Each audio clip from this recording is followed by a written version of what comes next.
Good morning, everybody. It's lovely to see quite a few people here. I'm going to introduce this webinar, which is the second we've had of this type. We had one yesterday for Western timelines, and now we're doing this one for this timeline, time zone, I should say.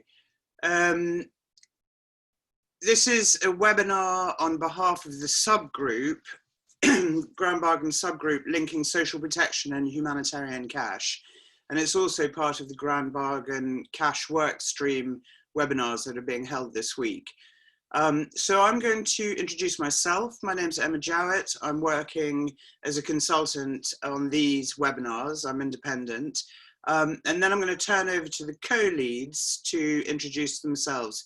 So today I know we have Emily and we have Caroline. Nupur, so maybe Emily, you could also introduce Nupur as well in her absence.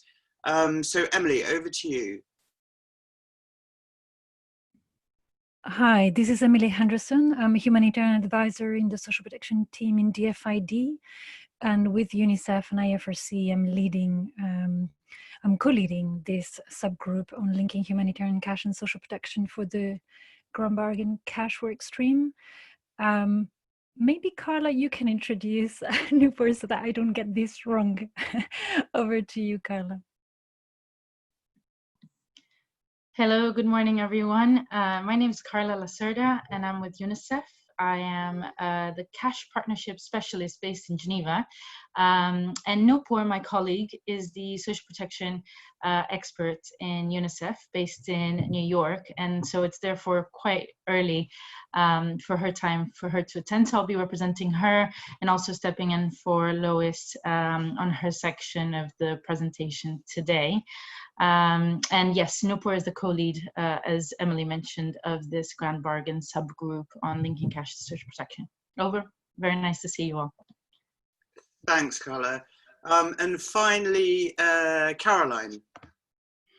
Good morning, good afternoon, everybody. Thank you for joining us. I'm Caroline Holt. I am the cash lead at the IFRC, the International Federation of Red Cross and Red Crescent, and I'm based here in Geneva. And I'm also a co-lead of this particular group. Thanks. Great, thank you, Caroline. Let me see. So what I'd like to do is ask everybody else to just introduce themselves. If you can just say your name and agency, that would be excellent. And I've got somebody here, it says on your screen, MD Asaduz.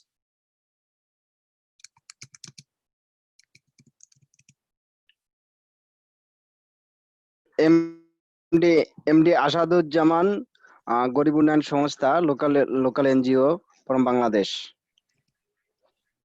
Great, thank you. And then I have somebody called Hello. Aishwarya. Yeah. Thank you. Thank you. Aishwarya. Hi, this is Aishwarya from WFP office in Geneva. Great, thank you. And Roger. Hello, Emma. Hello, everyone. I'm Roger Dean from the Norwegian Refugee Council. Thanks. And Robin. Hi, everyone. I'm Robin Nataf. I work with DFID Social Protection Team. Nice to meet you all. Thanks. Rukiye?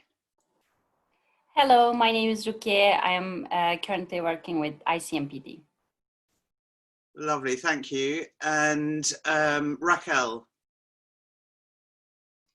Hello, everyone. I'm working at the Spanish Humanitarian Office in Madrid, Spain.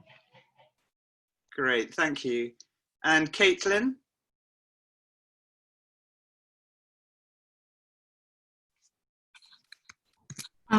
Hi, this is Caitlin Scott, co-chair of the Somalia Cash Working Group. Lovely, thank you. And Weil?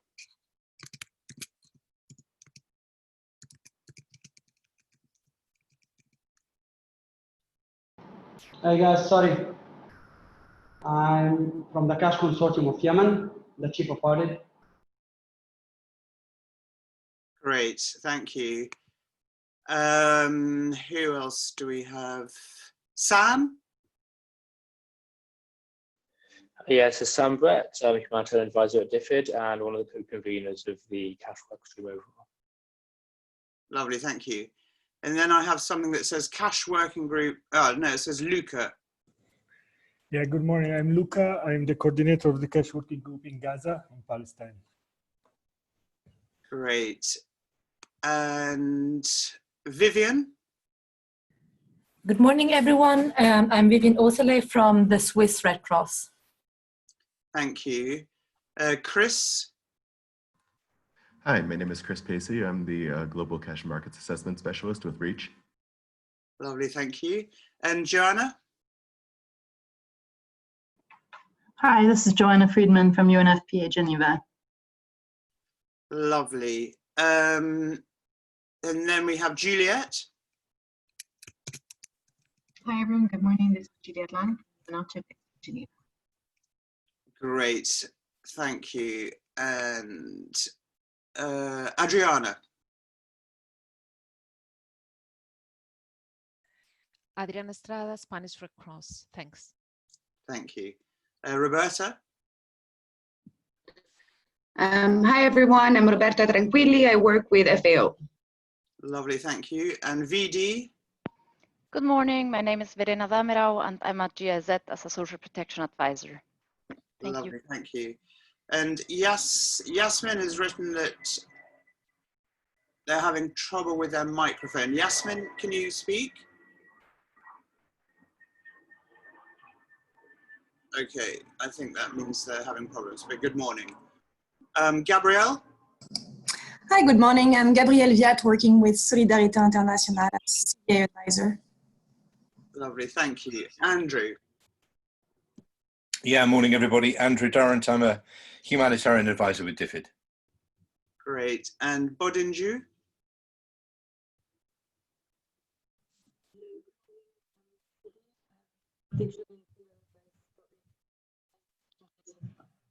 Bodinju? That one seems to have disappeared. Blake? Yes, I'm Blake Stabler. I'm a markets advisor with the Bureau of Humanitarian Assistance at USAID. Great, thank you. Rashid? Hi, this is Rashid, Global Roving Cash and Markets with NRC. Lovely, thank you. And again, Celine says she has problems with her mic, but she's Celine and Social Protection Advisor for ACF. Rabia. Hi everyone, this is Rabia Ahmed from CashCap and I'm the Senior Cash Advisor for Cash and Markets Working Group Yemen. Thank you. Thank you. Oliver. Hi, this is Oliver Westerman, Cash Transfer Advisor for Mercy Corps Palestine. Thank you. iPad 10.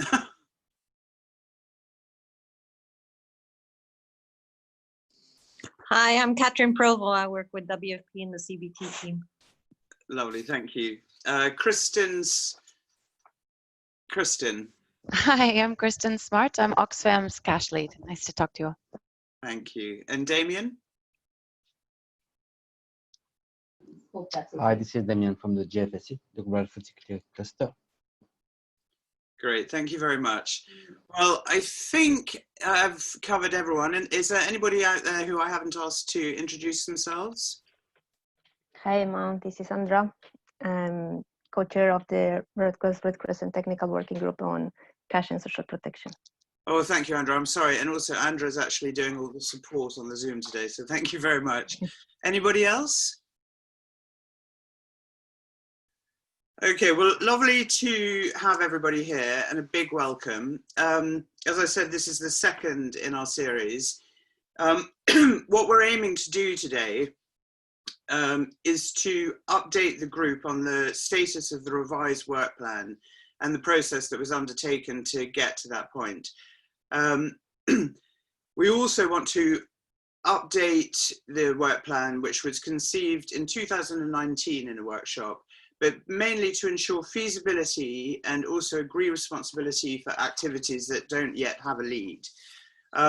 We're going to be presenting the discussion notes on knowledge management and learning in relation to engagement 3 in the work plan, and we also want to agree and amend activities in that. And finally, there's going to be an explanation of how the case studies, which is activity 3.5 in the work plan, which are intended to explore themes related to COVID-19 and programming, will be undertaken. So that's essentially what we want to do today.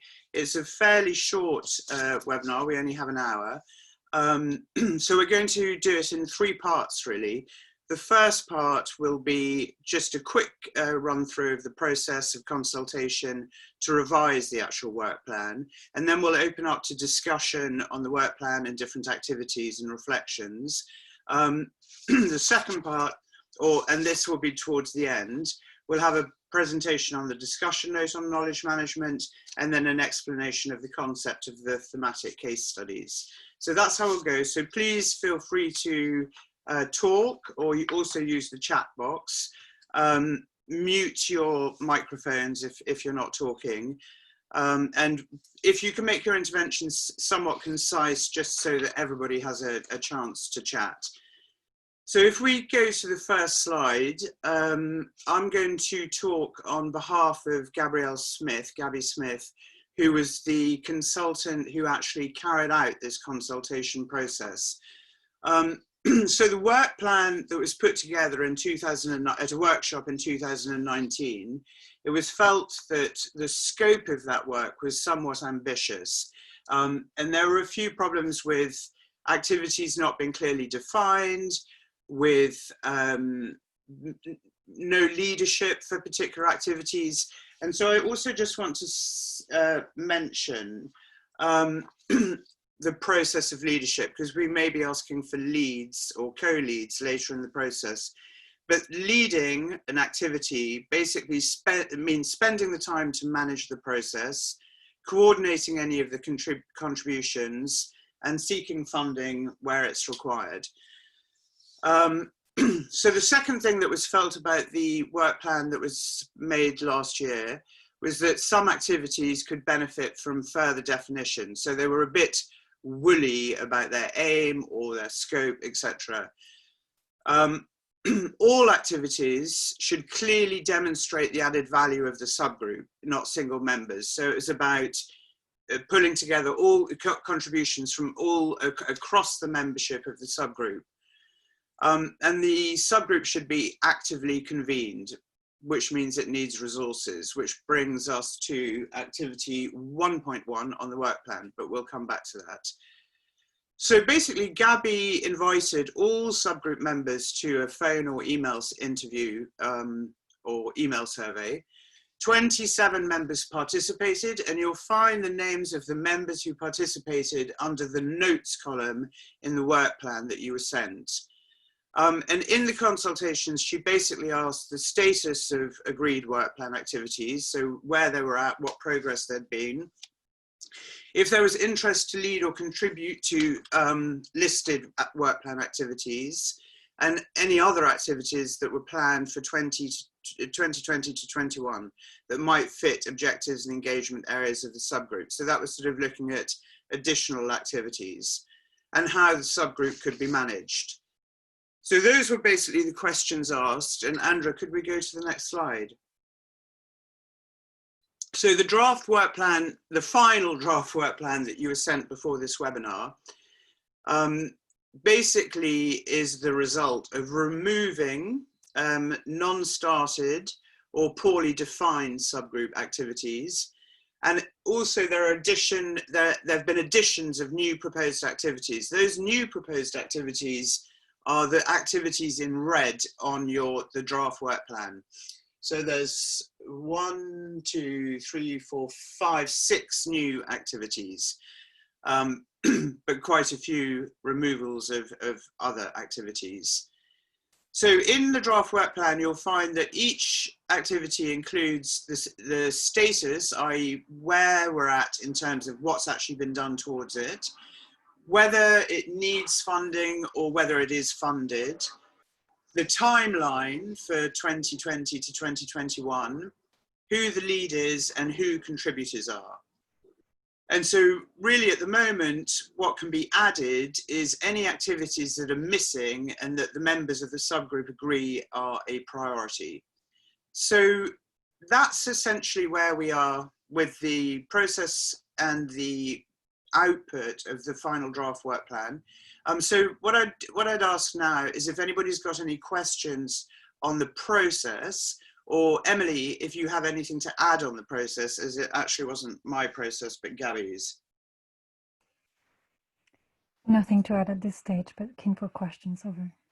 Great, thank you. Any questions on the actual process?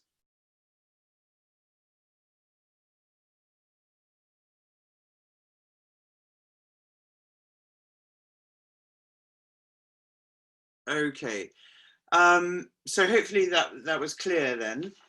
So what I'd like to do now really is just perhaps recap on some of the things that were agreed at yesterday's webinar, just a couple of points really. And the main agreement was that no members felt activities were missing from the current draft plan.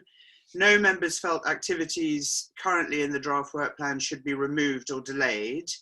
There were some questions around activity 4.2 and activity 2.2, more in terms of clarification.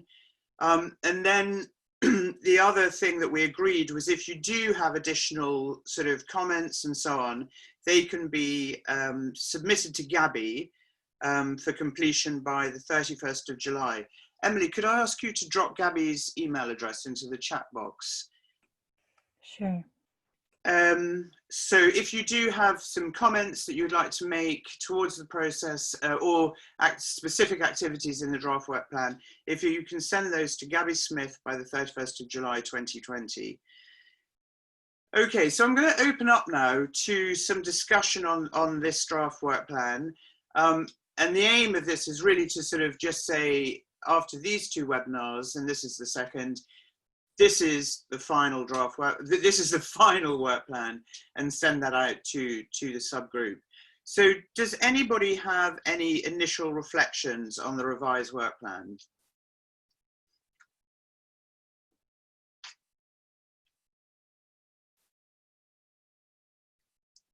This is a very dead silent webinar.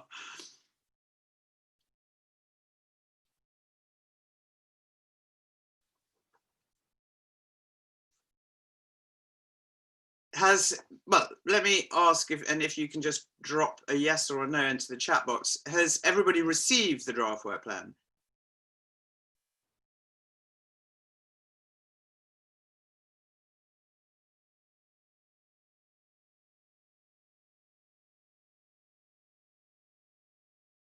Oh, Yasmin, no. Rabia, no. Yes, no.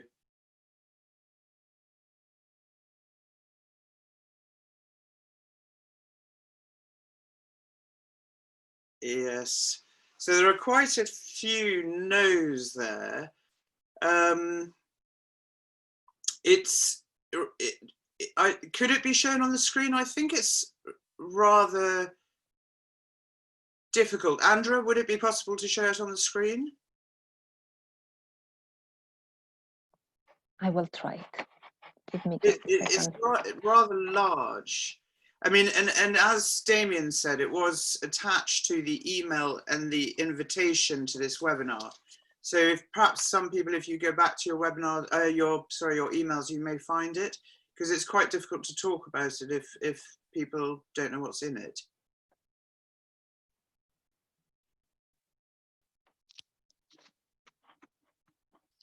While we're waiting to see if Andra can display that on the screen, perhaps I could ask if anybody has,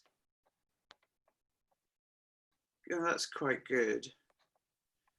If anybody has any progress reports on activities that they're involved in on the work plan. So again, are there any progress reports from the group on any of the activities that you're involved with?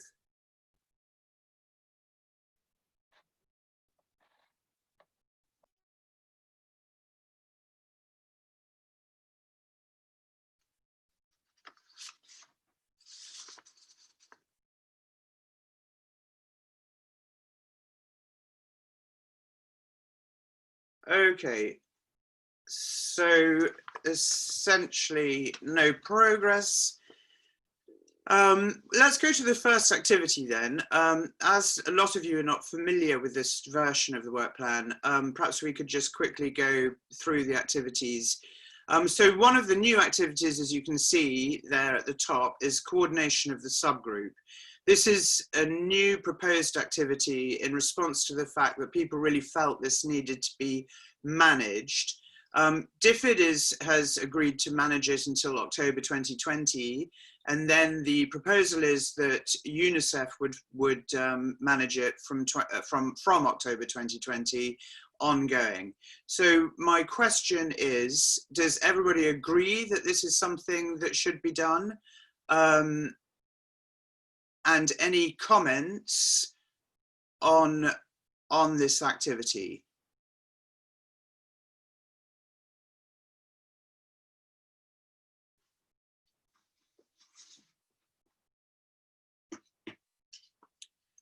If you could just say yes or no in the chat box, it would be great, or agree or not agree.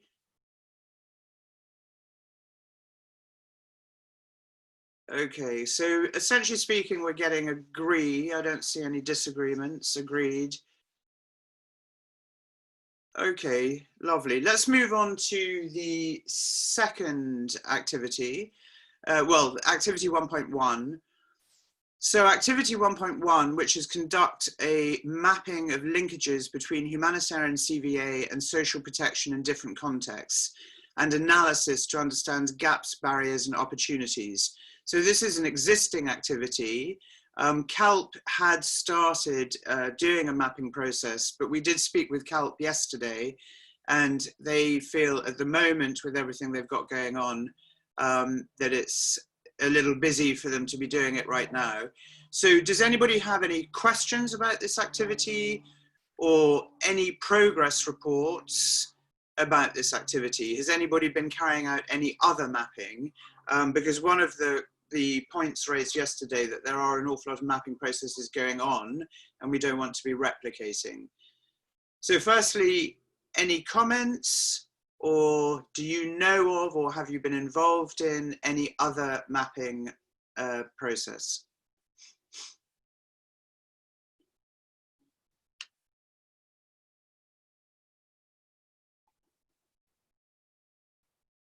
Please, somebody say something. Emma, sorry, This is Roberta. Hi, just a question from my side. It's just, sorry, regarding the colors for the work plan, July, August, some are green, some are gray. Is there like what's the difference between those colors? Sorry. My understanding of it is that the green is what is actually that's a very good question. Emily, can you answer that? Yeah, so in green is the dates that are already established, or we know we have the resources and we have the plans for it. And in gray is a proposition, but it's not confirmed. And also on the other color coding, so you will see that some activities are in red. Those are activities that are newly proposed compared to the draft work plan that was discussed in 2019 at the first in-person event that we had in, I think it was April 2019, and where we drafted this. So just to maybe also provide expand a bit on the background. So in 2019 we came together as a group for the first time. And we started identifying areas where we thought there were needs for, for extra work or extra guidance or collective work. But then we felt that we needed to refine that work plan to bring it, as Emma was saying, to bring it to what is feasible within the 2021 year, and also where we see the group as a collective having an added value as opposed to individual agencies. So that's why this current work plan proposed in front of you is a edited version based on the consultation carried out by by Gabby, with extra activities where we might have identified a gap through the consultation, or some activities removed because they were either not specific enough or for which the group had no specific comparative advantage. And please do submit any further question on the work plan itself. We are realizing that, which is extremely great, more people are attending this session than the ones that were originally in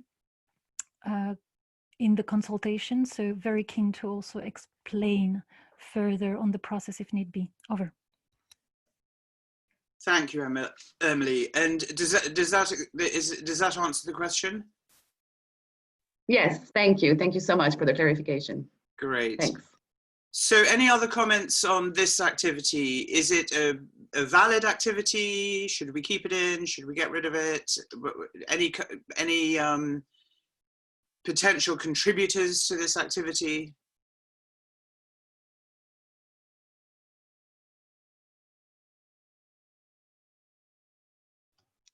Sorry, Emma, this is Juliet from UCHA. I think I was on the call yesterday, but I was dropping in and off. So I just wanted to reiterate just one thing on this activity 1.1.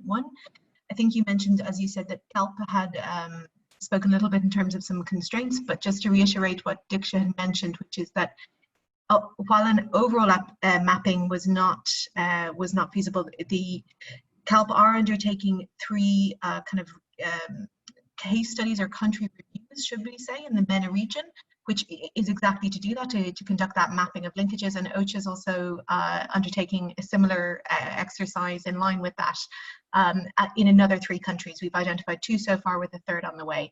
So I just wanted to kind of reiterate that those pieces are still underway, if not across the board geographically. Thanks. Great, thank you, Juliet. That's a good clarification.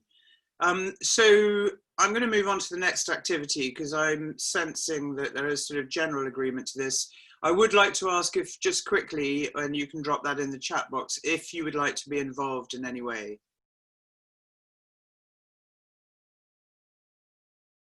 Okay, well, I'll leave that with the chat box. So then the next activity was adapt the cash working group TORs to incorporate linking with national SPWGs where they exist. So again, CALP has been doing this, has been leading this.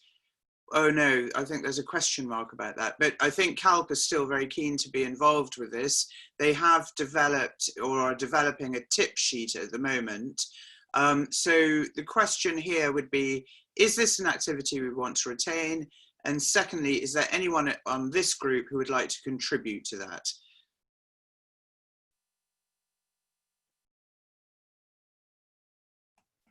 And also maybe here, Emily coming in. So yesterday we had a conversation about this point where the points flag were whether we could also try and influence the terms of reference of social protection working groups or sector groups. So this is something that we have taken note of. And there was a debate about the activity 2.2 and whether the first step should be recommendations to the IASC or to HCTs first. So this is also something that we have taken note of, that it might be 2 sub-activities within 2.2 or phase activities in making recommendations to HCTs and later to IASC, or to both at the same time, recognizing that HCTs will follow recommendations from the IASC, obviously. So yes, just to share some of the conversations of yesterday. Over. Thanks, Emily. And to just also emphasize that with the second 2.2 activity, that has been, as you can see, it's in red, so it's a new proposed activity. And it's essentially in response to the problem of trying to strengthen the coordination between social protection actors and humanitarian actors. So one of the other things we discussed yesterday was this indeed the right approach. So recommendations to the IASC, and then yesterday it came out quite strongly that there potentially should also be recommendations to the HCTs in country, but that would go through the IASC probably anyway. But do people feel this is the right approach to strengthening coordination between those two different sets of actors? Or you know, do people have other suggestions for this activity?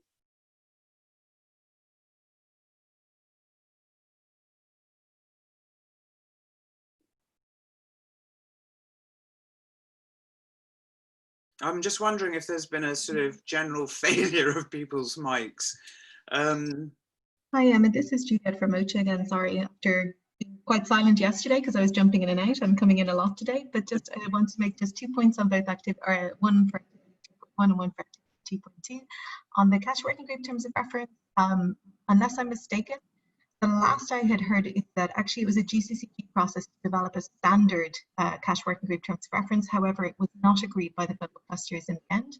I'm not sure if CALP are therefore going to try to come up with something separately or potentially publish, but just to say that might be why there's a question mark beside CALP as well, because to date there is no standard terms of reference, or at least certainly from when I stepped in, so there wasn't. And then the second thing is on 2.2, OCHA had kind of listed that on that, but just to kind of clarify, as you mentioned, any recommendations to HCTs, to humanitarian country teams, would have to necessarily go through the IASC for approval. And it's possible to provide recommendations or tip sheets or something very informal, more to, for example, cash working groups or coordinators, etc. But if anything goes up to a humanitarian country team, it does need IASC approval. So I wanted to flag that to say, I think certainly looking at the role that humanitarian country teams could play in fostering that coordination is a really good activity. How, in terms of just the process and the length of time it may take to develop agreed or formal guidance, I just wanted to flag that that can be a very time-consuming process and require quite a lot of sign-off. So I wanted just to flag that we might want to think about more flexible ways about how we would foster that collaboration, provide support for humanitarian country teams or their members as they required a bit more material, but recognizing that obviously HCTs are made up of individual actors and agencies who would have their own internal documents. So if you have to develop a guidance to supersede it, it can be a little bit time consuming, but that's just 2 points from my side. Over. Thank you, Juliet. So I gather that, yeah, the whole putting together some guidance can be extremely onerous in terms of running it through all the channels. But are OCHA still going to be involved in leading that 2.2 activity? So depending on how the activity starts to shake out, we're more than happy to participate in terms of the broader discussions about what could be useful for in-country coordination mechanisms in terms of that support or guidance, and to help whoever would like to participate in the activity as we kind of maybe frame up some options. You know, should it be something informal? Should it be a guidance document? What would that look like? So we're happy to engage in both 2.1 as a contributor and 2.2 to help I was about to say corral, that's probably not the correct word, but to help generate some ideas or inputs and kind of in keeping with the fact that we may be able to give a bit of guidance about what might be feasible or realistic. Thanks. Okay, great. And just to sort of put you a little on the spot here, and I apologize, but how do you envisage this being solved, this one? Because it was definitely came up as a sort of question mark yesterday. And so what would be the forum to sort of really pin this one down? Yeah, it's a good question. And I'm going to plead ignorance based on the fact that I've been out for 6 months on maternity leave. If I was to speak prior to that 6 months, I would say I do think we've struggled a little bit in terms of developing interagency guidance for anything that is cash related or indeed proxy to cash, and this would be kind of proxy to cash because it's a linkages between those cash working groups and social protection mechanisms. And I think that that's generally because, as we all know, there's not really a home within the system at the moment for those discussions or an agreement in terms of who's responsible for taking it forward. So I would say in terms of a next step, I think this subgroup has been really useful in coming up with more tip sheets or documents, I would say, that are more practical, programmatic, or operationally focused at kind of programmers or implementers. I think that it would be a conversation that we could try to take offline, but my instinct would be probably not to place it within an IASC formal work plan or to develop a formal guidance, because my instinct is that would be a very onerous process, as you said. I do think, however, there's really useful documents that we could try to feed in. The humanitarian program cycle guidance, the step-by-step guidance is currently under review. Those are the kind of really simple kind of areas where you could kind of put in language that suggests, for example, have you considered interacting with the social protection or social welfare mechanisms, should they exist, et cetera, et cetera. So I think that there's accompanying guidance documents, maybe without coming out with something formal with this stamp on it. Thanks. Okay, great. So other entry points, as it were. That's useful. Thank you very much for that. Any other comments on these two activities? I can see some chat in the chat box that it seems that this is something that people agree coordination definitely needs to be strengthened. Perhaps work on a twin track approach, and I think that's probably a good idea. Any other comments on these two activities? Should we retain them? Do people want to contribute?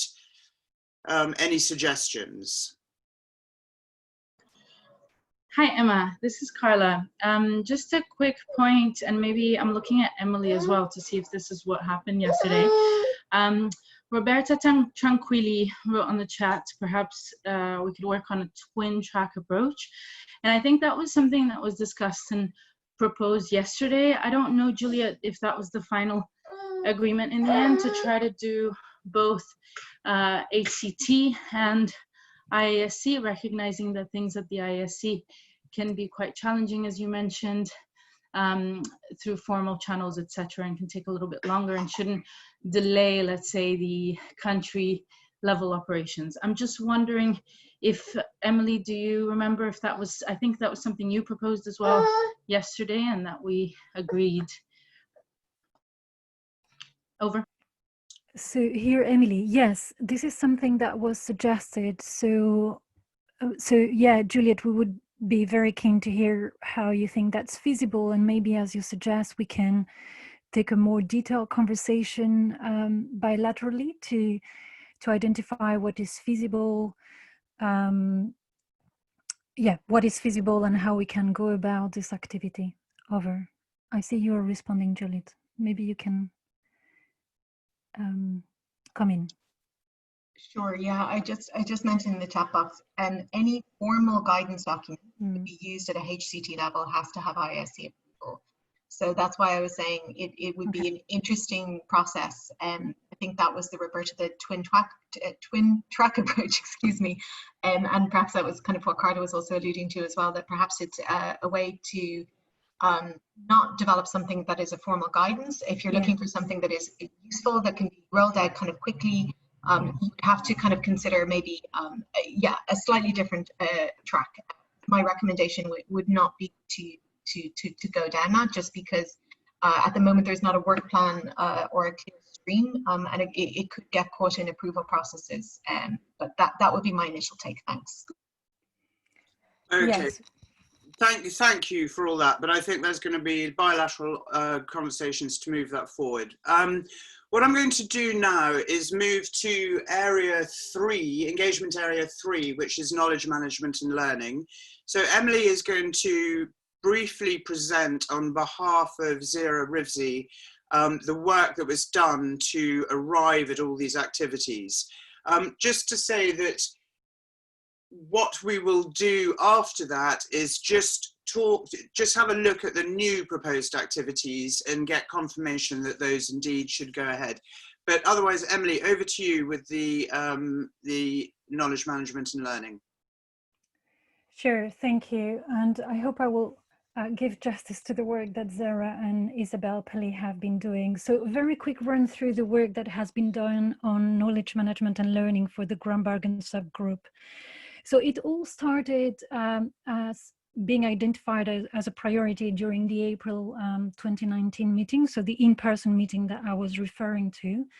And UNICEF decided to commit resources for the subgroup. So it all started in October in 2019 with a consultancy led by Zera Rizvi and Isabel Pelli, where their objective was to assess the knowledge management and learning needs of humanitarian practitioners, start the KML work, and make recommendations and a draft action plan for KML.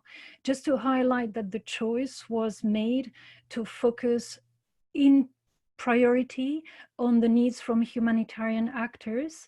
However, the objective of this group is to bring together social protection and humanitarian actors. So we decided to understand better what the needs from humanitarian actors were, recognizing that the constituency of the Grand Bargain cash workstream starts from a humanitarian entry point, but the objective was very much to bring together the two groups and make sure that there is exchange of knowledge between the two groups, and you will see that reflected in the activities. The activities were completely ramped up with COVID. So yes, I think we can go to the next slide. The main needs identified are specified on this slide, with the start around concepts, clarifying the concepts, the options for linking, and the institutional environment. And you will see that these topics were proposed as the priority for webinars that have taken place. So other aspects like coordination, data management, transfer values, tools and approaches, finance, M&E targeting, and policy environment. So if we go to the next slide, reflecting this bringing together an exchange and dialogue between humanitarian and social protection groups, we work, so Zera and Isabel looked at mainly the two platforms, but not only, CALP and SP.org, and how those could be used to disseminate the knowledge, share knowledge, and generate dialogue between practitioners. The products that they highlighted are a whole series of products that were identified through consultation as useful for KML. So going from webinars, discussion groups, face-to-face event, training, newsletters. So they basically reviewed each of these means and products and their pros and cons, and how they could contribute to their knowledge management, to responding actually to the knowledge management and learning needs that were identified. I think we can go to the next slide. That is their proposed plan for knowledge management and learning, with, as you can see, the outcomes being mainly a dialogue between social protection and humanitarian practitioners being strengthened and maintained, generation of greater and stronger knowledge, sharing an evidence base and promoting this evidence base, strengthening the quality of linkages, and supporting confidence to humanitarian practitioners to systematically consider the relevance of linking humanitarian cash and social protection. They identify a number of preconditions, and the consistent leadership of the Grand Bargain subgroup was one of them, as well as resourcing the knowledge management and learning activity, which is what has happened. So this activity, or the knowledge management and learning, has been consistently funded through UNICEF, now through the FID, but always under the management of UNICEF. And we have a number of activities that have taken place and continue taking place. So you can see that on the lower box, with webinars that have been organized monthly since the end of last year, a number of discussion threads that have taken place, face-to-face events that, are currently, and we are in one of them, being replaced with online events, and we are planning 2 more before the end of the year. Training is something that has been proposed, and you will see it has been reflected in the work plan. We are having weekly newsletters that now Lois Osteen, now that Zera has moved on to a new job, Lois Osteen is the one sending them, and you can register to receive them on a weekly basis. We are working also on a few tools that are in the work plan. So there are a number of products that you will see. Actually, what has happened is that the work from Zara and Isabel has been integrated fully within the work plan, which is, I need to find one of the areas, area 3, if I'm not wrong, exactly, engagement area 3. You will see all the activities that we have retained under there, as well as training that is under engagement area 5. So the entire work has been woven into the work plan. I think this is a very quick summary of the process that has taken place.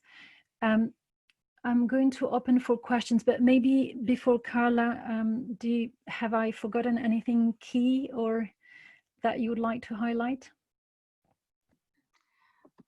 No, Emily, I think you've covered it well. Maybe just to mention that the newsletter has been something that has been widely read, and also the informal hangout group is still going on every Wednesday at 3 p.m. Geneva time, so anyone can still join. And those have been very useful in terms of very informally putting people together, any issues that people are interested in talking about or working on and want to link up. There's a lot of information and a lot of people from different backgrounds. Each week obviously is different.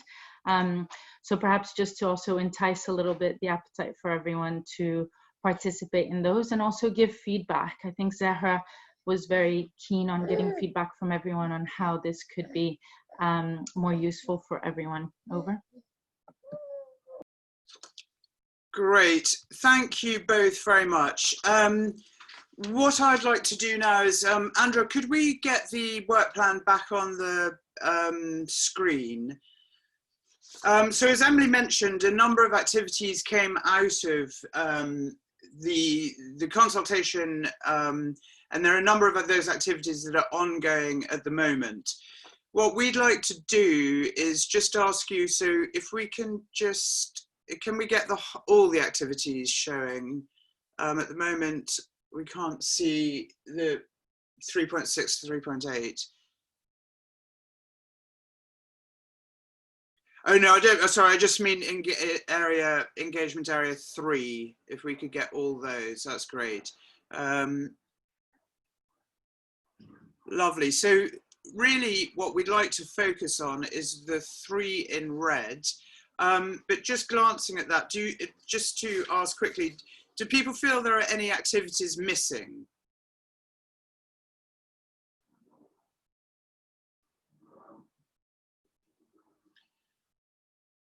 Okay, any activities that people would like to contribute to or co-lead?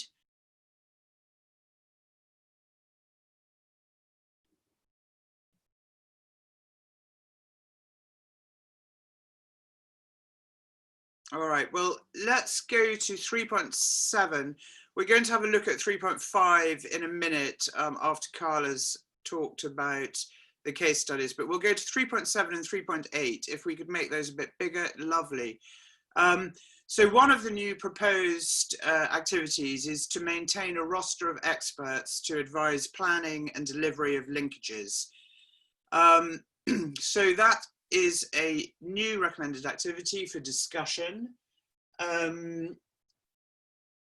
Do members feel this is something useful to include in the group, in the work plan?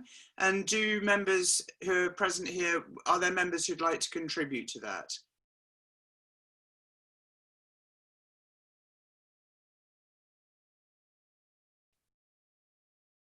So any comments on just the activity of maintaining a roster of experts? Emma? Yeah, hi, who's that? Hi, this is Mariano from CashCap. Oh, lovely, good. But yes, I hope you've got some comments. Yeah, no, just that we are there, but we then received a formal proposal or request. Then we need to consult with the program manager. I mean, we probably Sorry, you received a proposal from? we didn't receive a request, let's say, for the program manager. And we are in the process to change the program manager, so it's a management decision. But we are willing to identify gaps and support this activity as long as we can. But we need, I mean, we will need to discuss internally first. Okay, so it would be interesting to receive a request, let's say, request to CashCap, asking what is needed and how we can support, and especially because we have some experts in social protection, but we need to identify which are the gaps and how we can cover. Okay, so it would be sort of examining your current roster and looking to fill gaps. Is that right? Sorry, I couldn't hear you. Sorry, I said to be looking at your current roster and then looking to fill some of the gaps. Yeah, but I mean, for that we need the management decision. It's not yet, let's say, because our roster is limited, of course, and we need to set up the priorities, and we need to have. I mean, for us, it could be good to have a clear idea on what are the gaps and what is how we can support. And for that, what normally we do is receive the request, and that will be clear for us, right? Okay, all right. So that basically the next step is to request CashCap, and then once you can make a management decision on that, then yeah.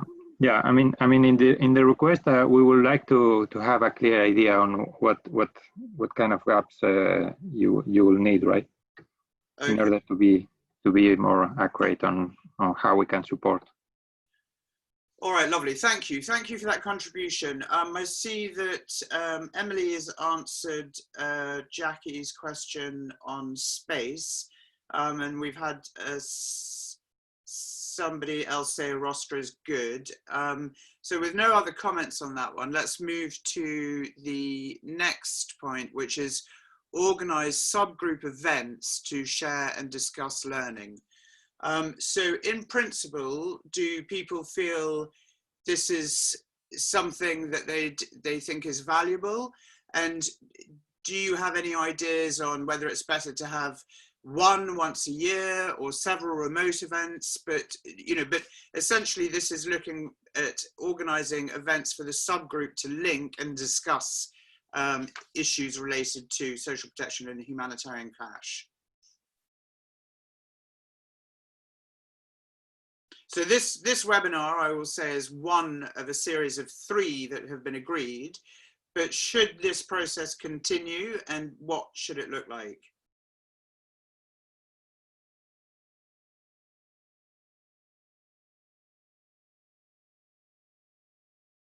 Can I just get a yes or no? Keep it going, don't, just drop it in the chat box.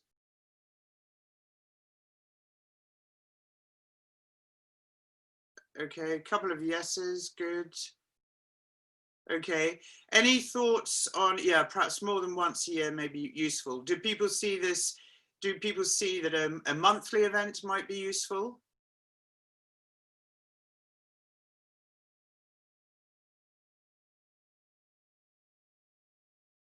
Monthly, but every 2 months? Monthly.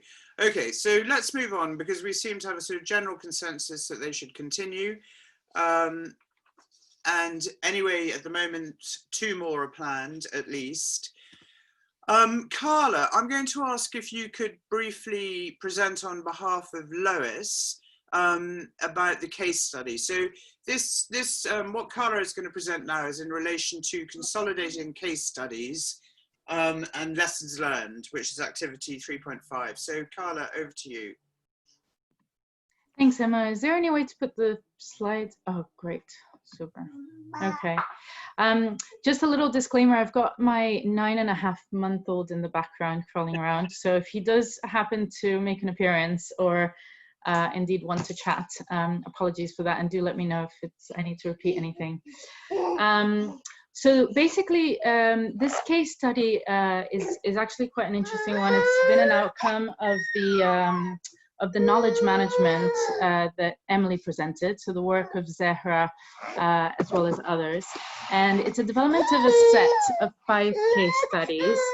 And it is one of the ways in which the subgroup intends to make, to scale up its knowledge management and learning in response to COVID-19. Sorry, and just to say that this is Louise Austin's work, so we'll share with her her email address so that you guys can also contact her if there are any questions that I am not able to cover. She did present yesterday, so I'll also be looking at Emma, Robin, and Emily for any complementarities. So just to say, the overarching theme is really the illustrations of successes, as well as highlighting challenges and difficulties and making links between cash transfers, humanitarian cash transfers, and social protection, in order to shed some light on where the theory does not always translate into practice. I mean, the idea is that up until now, we've had quite a number of very theoretical pieces on how to make those linkages and why, in terms of advocacy, why it's a good thing to do.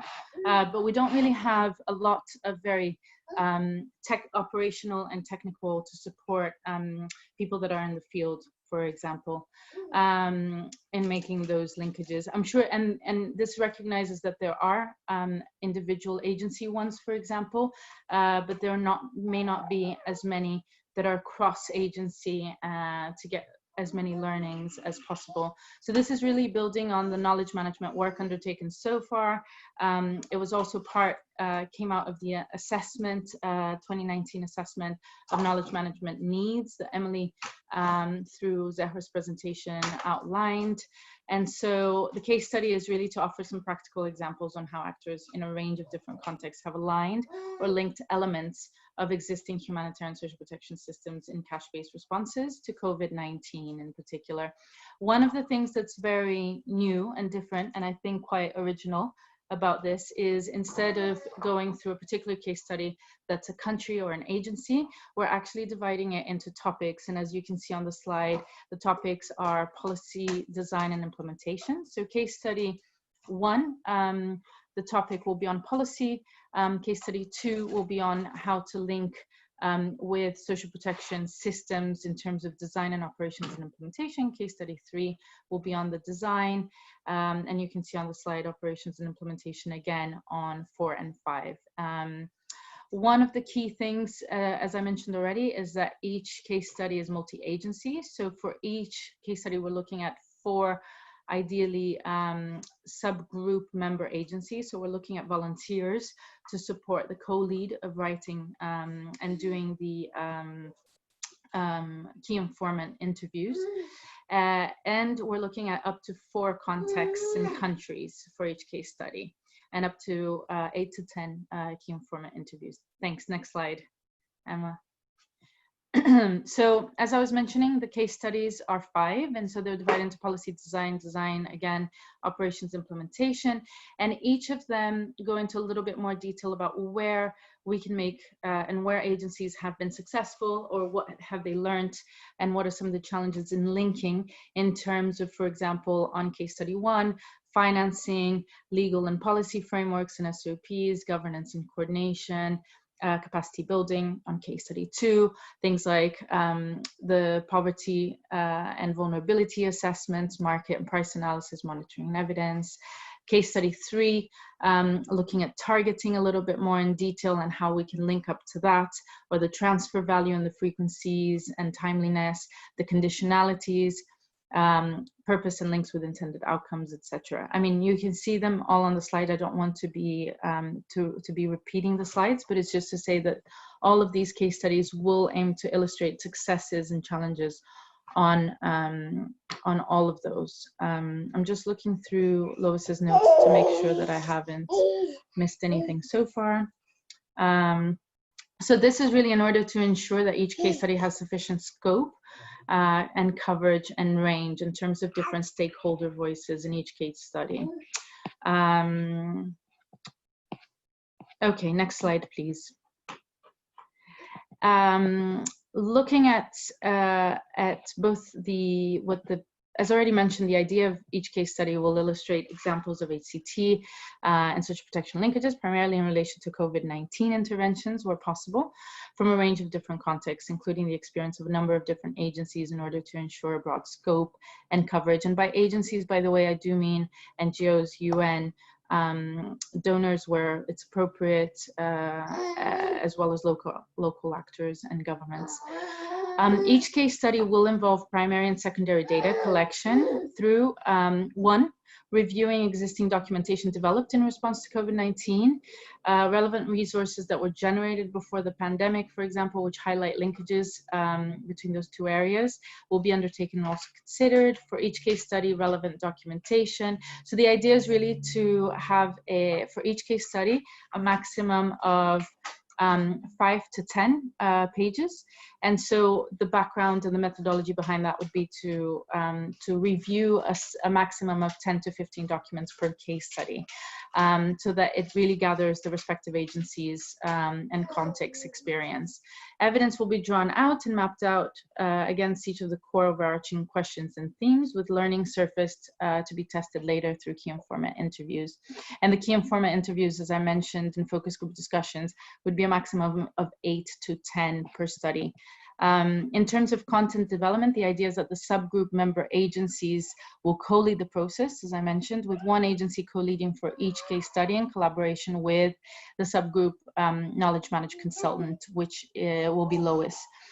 So we are looking for agencies to put themselves forward for co-leads for each of the 5 case studies.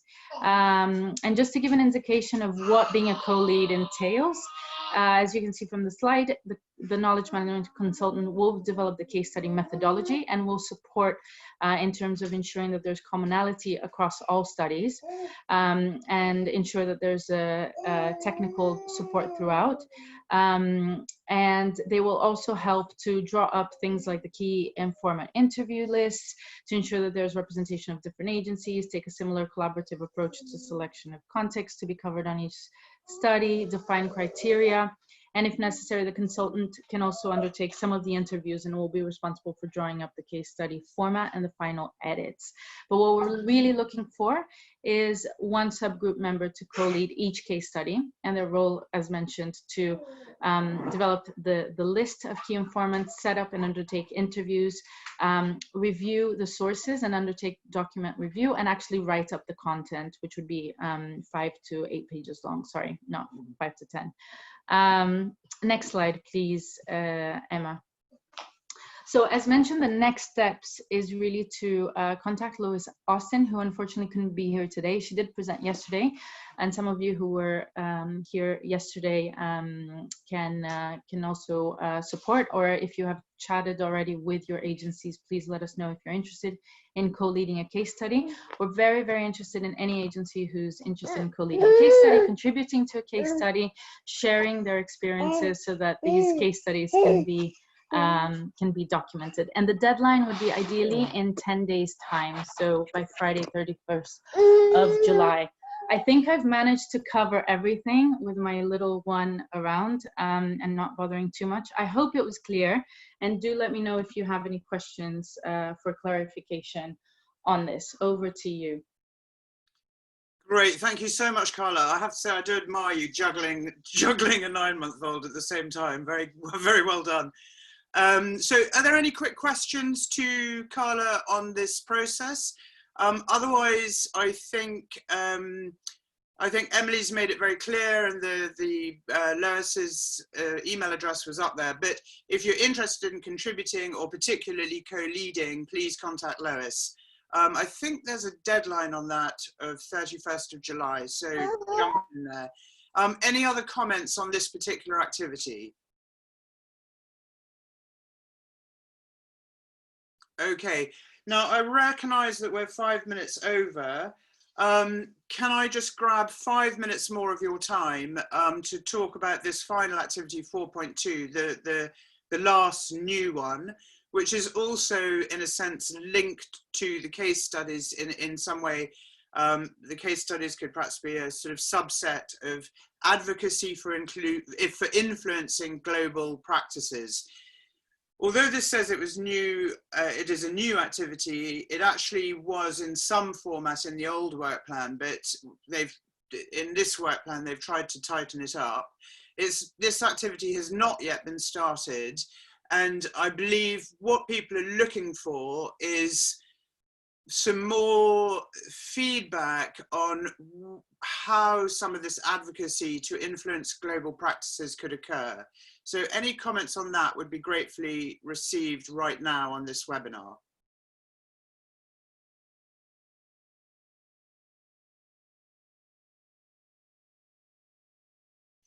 Is this something people see as a valid activity? If they do, can you just drop yeses or nos into the chat box? And any ideas on how that might be advanced?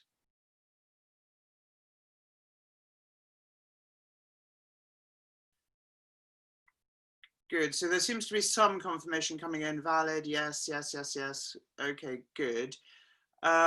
I think this is something we may pick up in the next webinar to really try and hone down what this activity may look like. So everybody please do come prepared for that. Yes, and I agree, it needs more details. So time to think about it now, and we can pick up this activity on the next webinar. Okay, I'd like to just say to everyone, thank you so much for joining. There will be some work done on the work plan between now and the next webinar. At the next webinar, we're going to be picking up on a few different topics. I'm just looking at my notes. But one of the things we're going to be looking at is opening up and also localizing membership. We're going to be looking at how to engage with other work streams, and also going to pick up some of the questions that have been left over from the work plan. So thank you all. Does anybody have any final questions or comments? Hi, Emma. Here, Emily. Just to remind people that the comments on the work plan are by the 31st of July to Gabby Smith, and the email address is in the chat box. Over. Great, thanks, Emily. Any other comments from anyone? Many thanks to everyone for attending, and also quite a few people I see who actually attended yesterday and today, and we're very grateful for your double participation. So yes, thank you. We'll send around an email with information and links for the next webinar. And if you have any comments, again, about the case studies to Lois, about the work plan to Gabby, and I'm just popping in my email address if you have any comments for the webinars, if you have anything that you think should go. Sorry, I've just sent that to Emily rather than the whole group. I'm just going to pop this into everyone now. There we go. So thank you, goodbye, and until the next time. Thank you, everyone. Thanks. Thank you.